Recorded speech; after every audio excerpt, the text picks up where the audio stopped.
guys over there for training, frontline defense, guarding the base, and help train the Afghan army. And this is would have been some of the stuff they wore. This is one of our Grand Simcoe guys here, taking a little pause for the cause. Some of our guys. And armored personnel carrier that they would have been driven there. Very lightweight, very maneuverable. Have a 50 caliber machine gun on the top there. And Tim Hortons also, they actually had a Tim Hortons over there, kind of hard. And obviously some of the troops got to wear some of their stuff. And what we do today, since 2009, our regiment protects the sovereignty of the Arctic, Nunavut. And this is the uniform of the Arctic Rangers, which would, up there, we work with the Rangers very closely, all Inuits. They're all indigenous, and they work very closely with our regiment. So usually twice a year, they go up there and maneuvers, and unfortunately it's got to be winter time, because for the environment, it gets to -75. So we work very closely with our Canadian Rangers, and this is not your typical Army uniform, but for obviously the cold, this is kind of what they wear. And probably lots of layers, so I don't think you just go on with this hoodie. Yep. And here is all the Canadians that got the Victoria Cross, and that's the highest honor you can get from the Commonwealth for bravery. And of note, Tommy Holmes, Owen Sound. He, in Passchendaele, they got pinned down by a pillbox, a German pillbox with a little fortification with machine guns. And he took it upon himself, no orders, grabbed a couple of grenades, went up and threw them in the pillbox. They figured when they were reloading, because these guys are firing machine guns at him, and they still didn't surrender, so he went back, got some more grenades, and went up and threw them in the second time, and who survived that surrendered to him.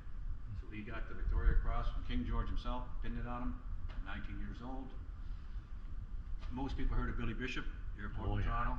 Billy Bishop's from Owen Sound. There's a museum up there about him actually, and all his accomplishments. He's also in this area. And David Curry was a major, not from this area, but married a girl from up the Owen Sound way. And these three gentlemen are buried in Greenwood Cemetery in Owen Sound.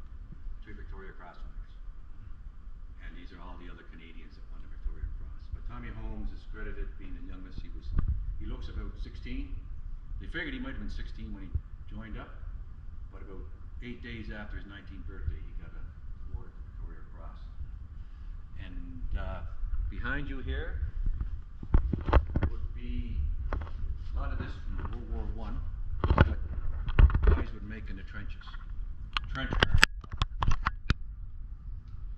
Some of this is pretty elaborate, so you can see the tools are pretty cruel, but this, to pass the time, some of the guys would make, call it trencher.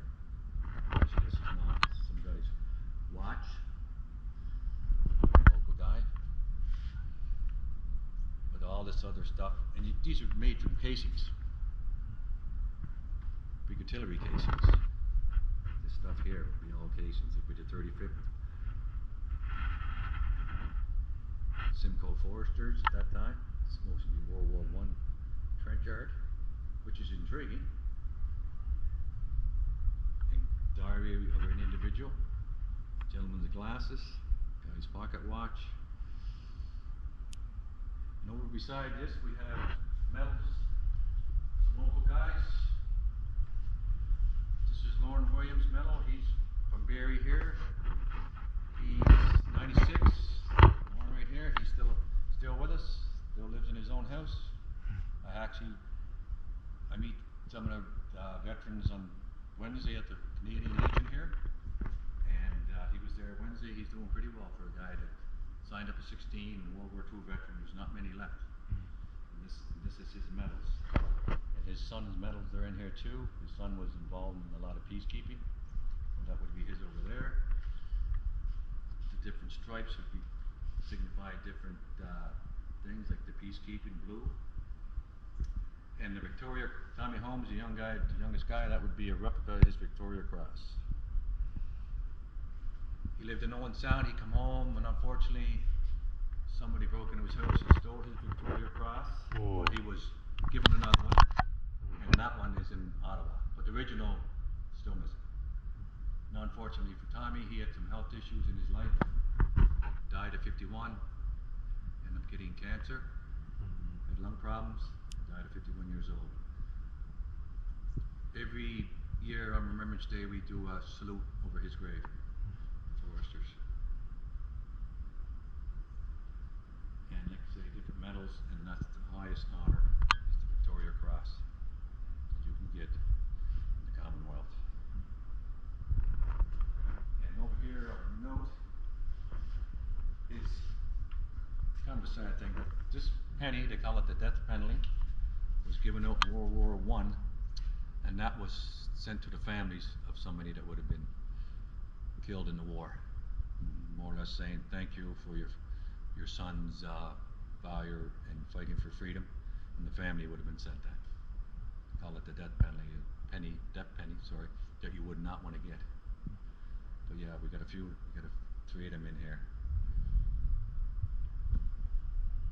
World War II, I think it was just a letter, about your son's service, that kind of thing. But they only did this to during World War I. Death penny. Kind of sad, but it was some kind of accommodation, right? Behind you would be just different headwear, World War I and II.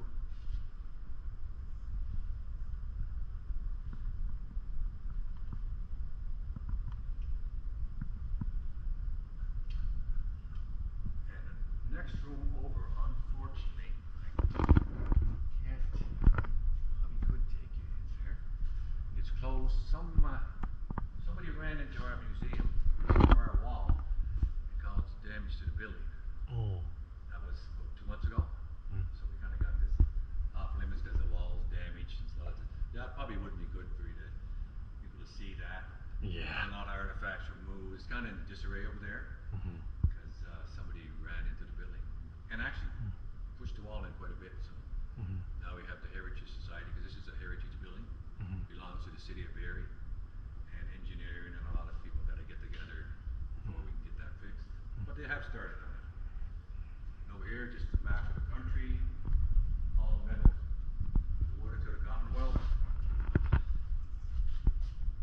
And like I said earlier, our new camouflage, the new soldiers wear, and some of the stuff they would carry.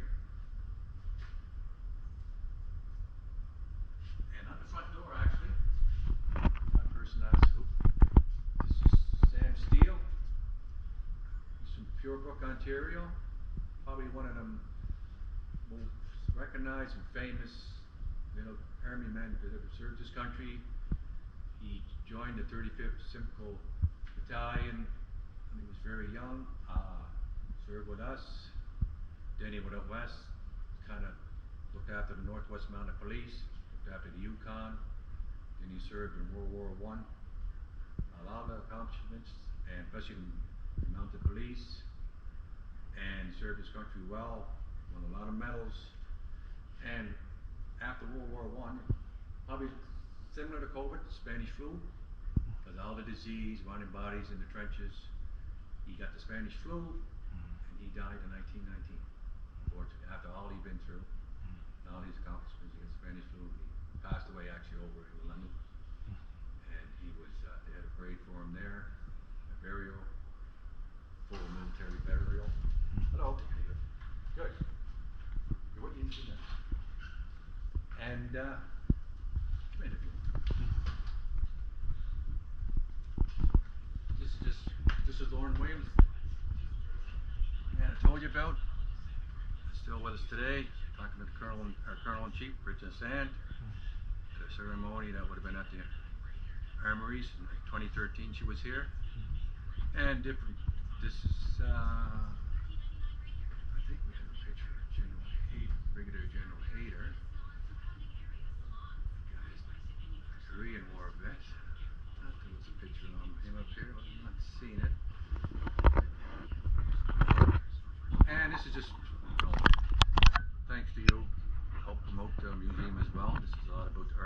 paper to promote our museum, which is a lot of people don't know about it. Maybe thanks to you, maybe we'll get a few more people in. Yeah. And this wall is all the volunteers. Not an updated picture. I've been volunteering for 2 years. And just our library in the back. A lot of books about some about our history and obviously history of both wars.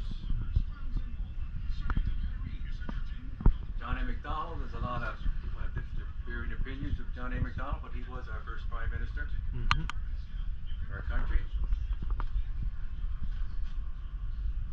This is our library organization.